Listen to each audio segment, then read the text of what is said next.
The following summer, I went to Europe and visited the Bollandists, hoping they would pay me a few compliments on my new book.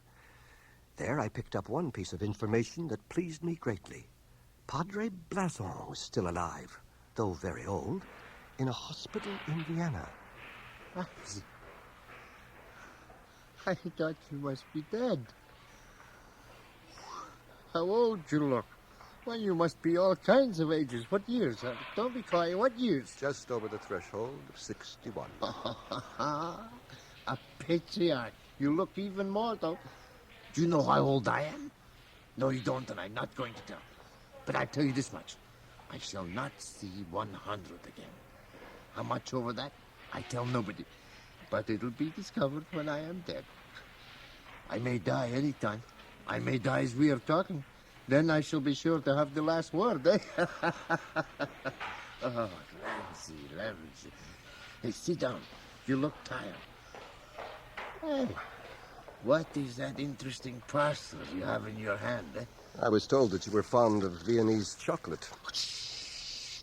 Keep your voice down, Ramsey, or all those others will want some of my chocolate, and it would probably not be wholesome for them, eh? Oh, you saintly man. I suppose a bottle of really good wine could not be got past the nuns, eh? I'll do my best. You are a true friend, Ramsey. How is your full saint? My what? Don't shout. My hearing's perfectly good. Your full saint. Your madwoman who dominates your life. She's dead. Oh, I'm sorry. Well, I thought we might get something about her in your book, but not a word. Why? Because I've come to no conclusion. Well, I have been thinking about your full saint, and what I conclude is this. She would never have got past the Bollandists, but she must have been an extraordinary person. A great lover of God and trusting greatly in his love for her.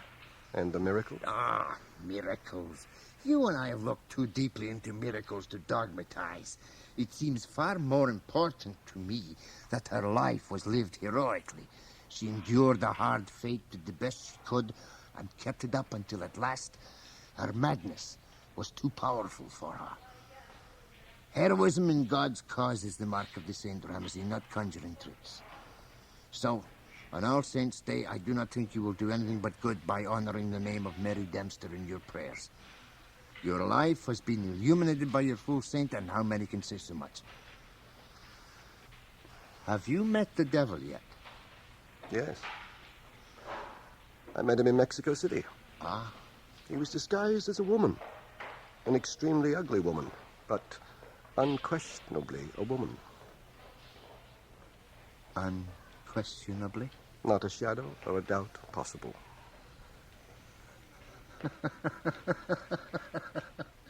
Really, Ramsey, you astonish me. You are a much more remarkable fellow than one might suppose, if you forgive me for saying so. The devil certainly changed his sex to tempt St. Anthony the Great, but for a Canadian schoolmaster, Well, one must not be a snob in spiritual things. From your certainty, I gather the devil tempted you with success? The devil proved to be a very good fellow. He suggested that a little compromise wouldn't hurt me. He even suggested that an acquaintance with him might improve my character. Well, I find no fault with that. The devil knows corners of us all, of which Christ himself is ignorant. People forget too readily that Satan is Christ's elder brother. On the whole, we treat the devil shamefully, and the worse we treat him, the more he laughs at us. You were searching for a god to teach you how to be old. Have you found him? Not so loud. The nuns must not know in what a spiritual state I am. Yes, I have found him. And he is the very best of company. Very calm, very quiet, but gloriously alive. We do, but he is. Not in the least a proselytizer or a careerist, like his sons.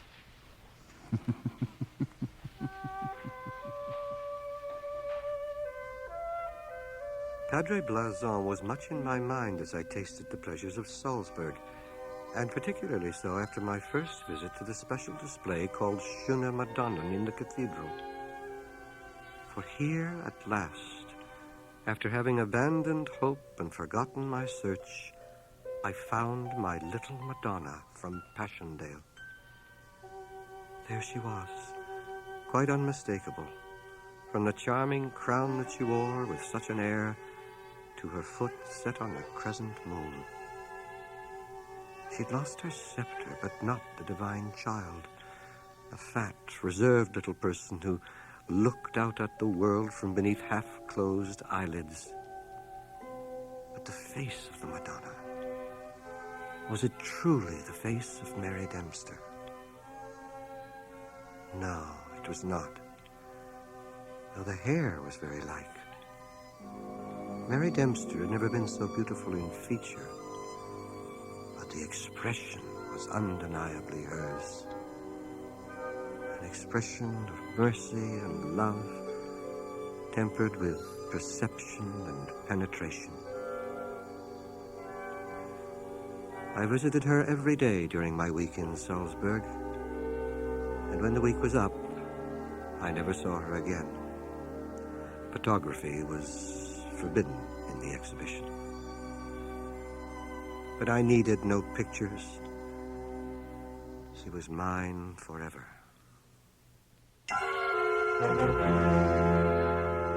The mysterious death of Boyce Stanton was a 9 days' wonder.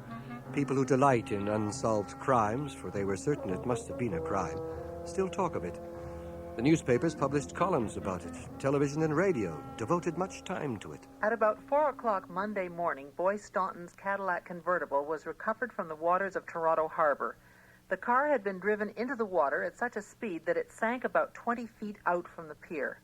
Stanton's body was in the driver's seat, his hands gripping the wheel so tightly that the body was only recovered with great difficulty.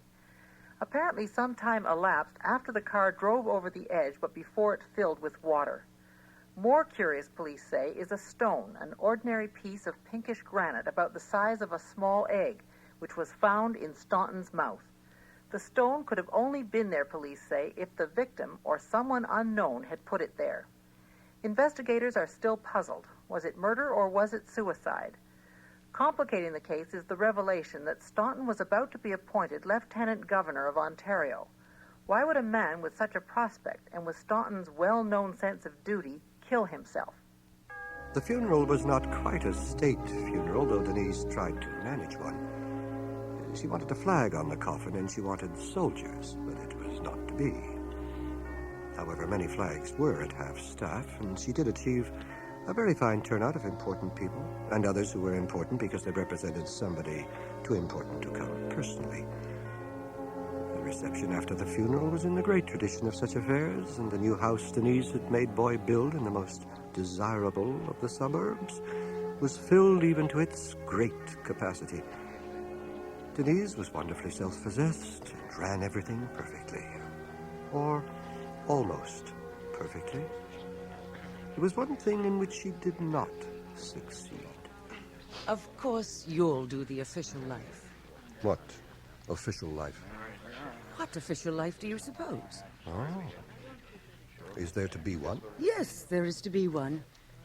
As you knew Boy from childhood, there will be a good deal for you to fill in before we come to the part where I can direct you. But how is it official? I mean, what makes it official? Does the government want it or something? The government has had no time to think about it. But I want it. And I shall do whatever needs to be done about the government. What I want to know now is whether you are going to write it or not. Well, I want to think it over. Do that. Frankly, my first choice was Eric Roop. I thought it wanted a poet's touch. But he can't do it, though, considering how many grants Boy wangled for him. I don't know why. But Boy did even more for you. You'll find it a change from those saints you're so fond of. Oh, Susan, darling, how sweet of you to come. Of course, I didn't write it. The heart attack I had a few days later gave me an excellent excuse for keeping free of anything I didn't want to do. And how could I have written a life of Boy that would have satisfied me and yet saved me from murder at the hands of Denise? And how could I, trained as an historian to suppress nothing, have written a life of Boy without telling all I know about the way he died?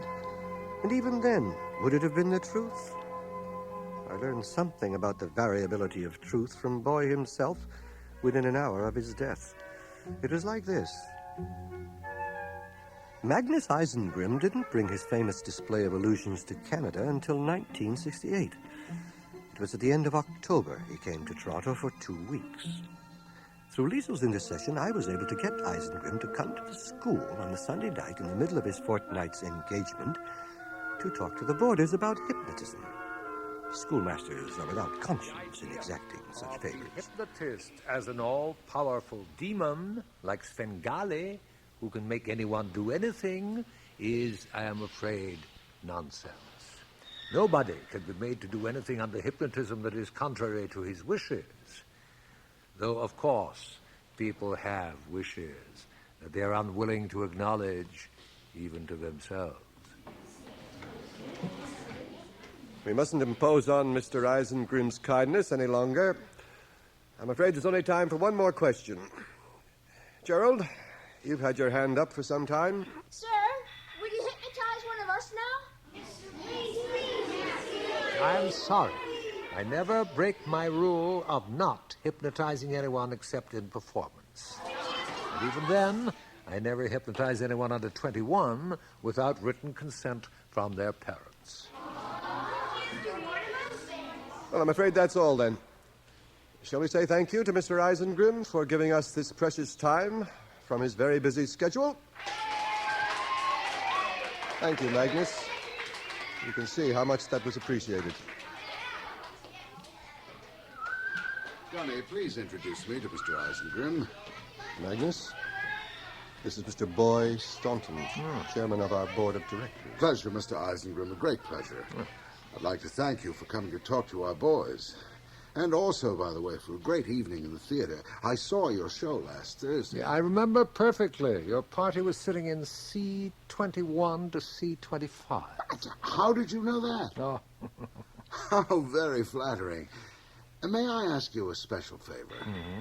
How did your brazen head know what was implied in the message it gave to Ruth Tillman? Now, that's caused some extraordinary gossip. No, Mr. Stanton, I cannot tell you that. Oh, have I committed a gaffe? Professional secrets and all that? I can tell you that Brazenhead decided not to name you and tell the audience that your appointment as Lieutenant Governor would be announced on Monday. But you can't possibly have known. I mean, I haven't had the letter myself more than a couple of hours before going to the theater. I had it with me, as a matter of fact. Very true, and you have it now, inside your right-hand breast pocket. Oh, don't worry, I haven't picked your pocket. But when you lean forward, however slightly, the tip of a long envelope made of thick, creamy paper can just be seen. Now, only governments use such ostentatious envelopes, and when a man so elegantly dressed as you are bulges his jacket with one of them, it is probably, well, you see. There's an elementary lesson in magic for you. Work on it for 20 years, and you may comprehend the brazen head. As a matter of fact, I've just been showing it to the headmaster, because, of course, I'll have to resign as chairman of the Board of Governors. I was just coming to talk to you about it, Dunny. Come along, then. We were going to have a drink. Still the same old rat's nest. What are you going to do when you have to move, Dunny? How will you ever find room anywhere else for all this junk? Look at those books. I'll wager you don't use some of them once a year. Oh, I like it very much. This room speaks... Oh, thank you. Yes, just ice. This room speaks of peace and a mind at work. I wouldn't say that Dunny's mind was at work. Wish all I had to do was teach the same lesson every year for 40 years. Well, you're forgetting his many and excellent books, are you not? You mustn't misunderstand if I seem disrespectful toward the great scholar. We're very old friends. We come from the same little village. In fact, I think we might say that all the brains of Deptford, past, present, and doubtless to come, are in this room right now. Might I be included in such a distinguished group? Sorry. Birth in Deptford is an absolute requirement. Oh, I have that already. It was about my achievements in the world that I had doubt. When I looked through your autobiography, I thought you were born somewhere in the far north of Sweden. No, that was Magnus Eisengrim. My earlier self was born in Deptford. If the autobiography seems a little high in color, you must blame Ramsay. He wrote it. Dunny, you never told me that. It never seemed relevant. I don't remember anybody in the least like you in Deptford. What did you say your real name was? My real name is Magnus Eisengrim. That is who I am, and that is how the world knows me. But before I found out who I was called Paul Dempster. And I remember you very well. I always thought of you as the rich young ruler. I'm sorry. I just can't place you. Perhaps you can recall my mother. Oh, I don't think I could have known your mother. Nor did I, really. The person I knew was a woman unlike anybody else's mother. She was called Hoor by people like you, Mr. Stanton. I really don't remember. Are you sure? Oh, quite sure. I've never been able to forget what she was or what people called her. Because, you see, it was my birth that made her like that. My father thought it was his duty to tell me so that I could do whatever was possible to make it up to her. My birth was what robbed her of her sanity. I was too young for the kind of guilt my father wanted me to feel. He had an extraordinary belief in guilt as an educative force. I couldn't stand it. I cannot feel guilt now. But I can call up in an instant what it felt like to be the child of a woman everybody jeered at and thought a dirty joke, including you, the rich young ruler. But I'm sure your accent is much more elegant now. A lieutenant governor who said Hoor would not reflect credit on the crown. I forget what you said your name was. He's Paul Dempster. Who may Paul Dempster be? Do you mean to say you don't remember the Dempsters? In Deptford? The Reverend Amasa Dempster? No, I don't remember what's of no use to me. I haven't been in Deptford since my father died. That's 26 years. You have no recollection of Mrs. Dempster? No. Why should I? Dear God. May I help myself to one of your cigars? Wait, that's not a humidor. What is this box? It's what it says it is.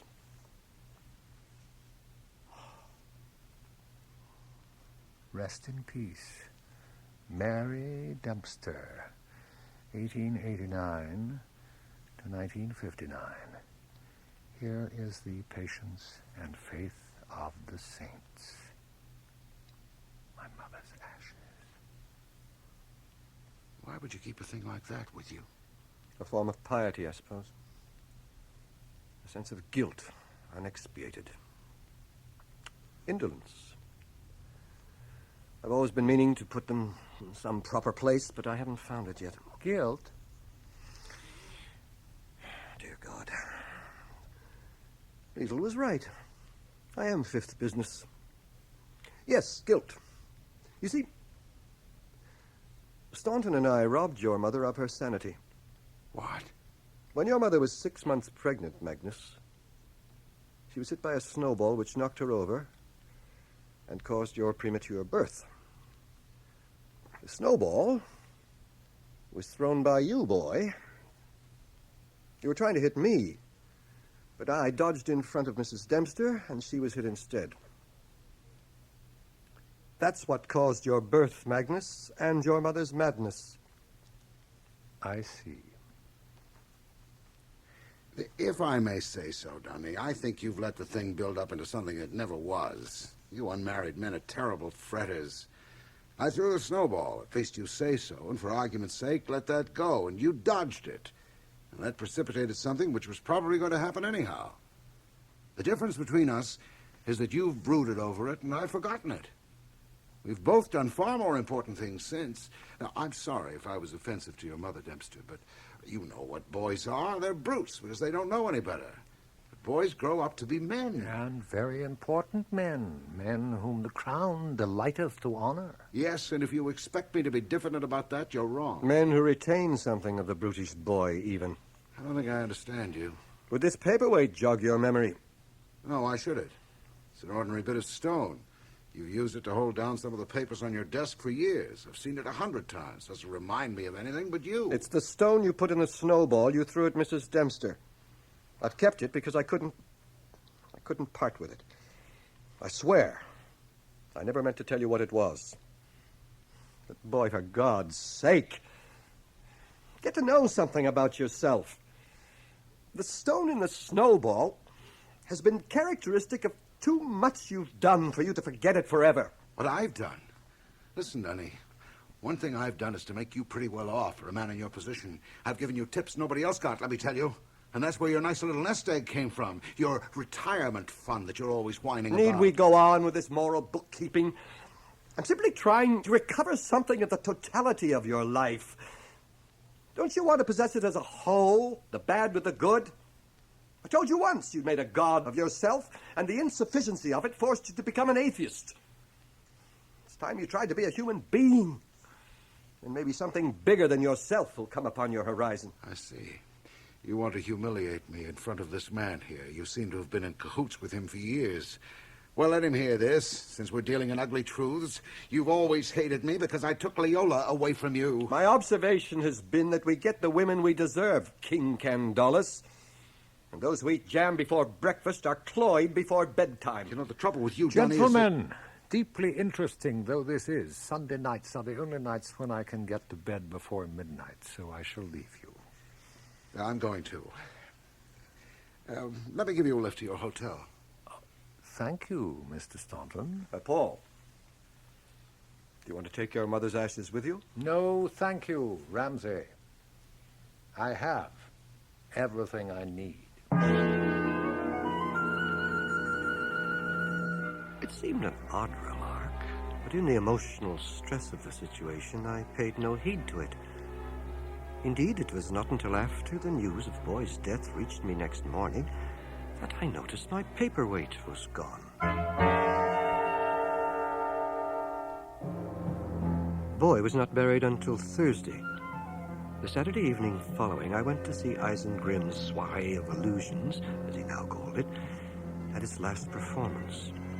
During the brazen head of Friar Bacon, I was hiding behind the curtains of an upper box so that I could look down into the auditorium of our beautiful Royal Alexandra Theatre and watch the audience. Time is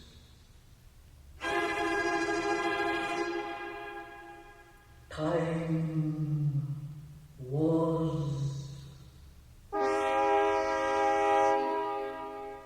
times past. Friar Bacon, Doctor Admirabilis, Master of all mysteries, Guardian of all secrets, will you speak to us tonight? Will you answer our questions? I will answer free. Ladies and gentlemen, I must ask for complete silence. If you have a question that needs answering, concentrate on that question. Do not speak, and Friar Bacon will choose and answer 3. And now, complete silence, complete concentration. Friar Bacon, all-seeing, all-knowing, all-wise. What secrets can you sense here tonight? What questions need answers? Who killed Boy Stanton?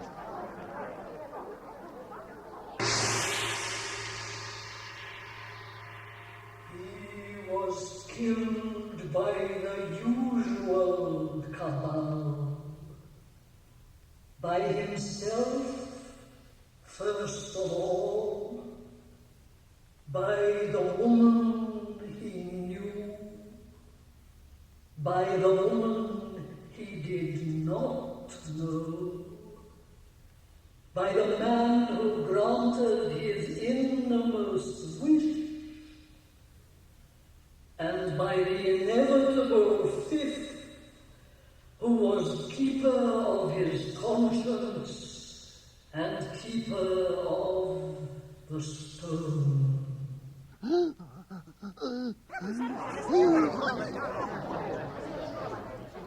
And that was when I had my seizure and was rushed to the hospital, as I was afterwards told.